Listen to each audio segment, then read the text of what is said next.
Hai semuanya, buat kalian yang lagi cari tahu gimana cara bersihin bekas buttercream, aku punya solusinya. Hanya hitungan detik aja.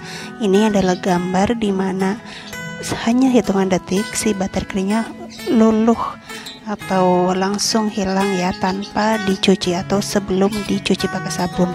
So, tonton terus videonya sampai habis.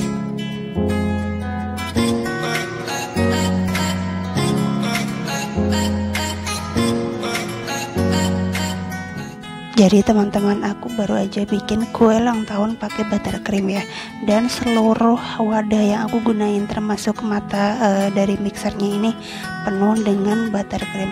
Susahnya kalau kita bersihin hanya pakai sabun aja itu nggak cukup ya, atau dia tuh masih kayak yang ngendal minyak gitu, nggak yang keset gitu kan.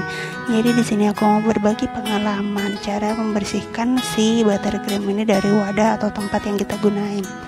Caranya hanya hitungan detik aja, seluruh permukaan itu langsung bersih tanpa atau sebelum kita bilas pakai sabun. Oke, ini dia teman-teman, aku udah siapin semua wadah atau tempat yang udah aku kena buttercream ya. Jadi di sini aku udah masak air sampai mendidih, aku siram ke seluruh permukaan yang kena buttercream ya teman-teman. Jadi kalian bisa perhatiin dalam hitungan detik aja si buttercreamnya itu langsung lumer ataupun langsung luntur ya teman-teman. Kalian bisa perhatiin. Jadi ini tuh efisien banget karena sebelum atau tanpa kita bilas pakai sabun aja dia tuh udah bersih gitu. Tinggal kalian bilas lagi dengan sabun ya teman-teman. Tuh lihat, dia langsung kinclong lagi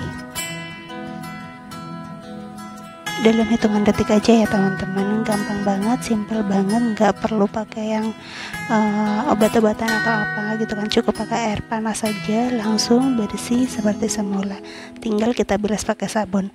So, terima kasih yang udah nonton video sampai habis, semoga bermanfaat. Wassalamualaikum, bye.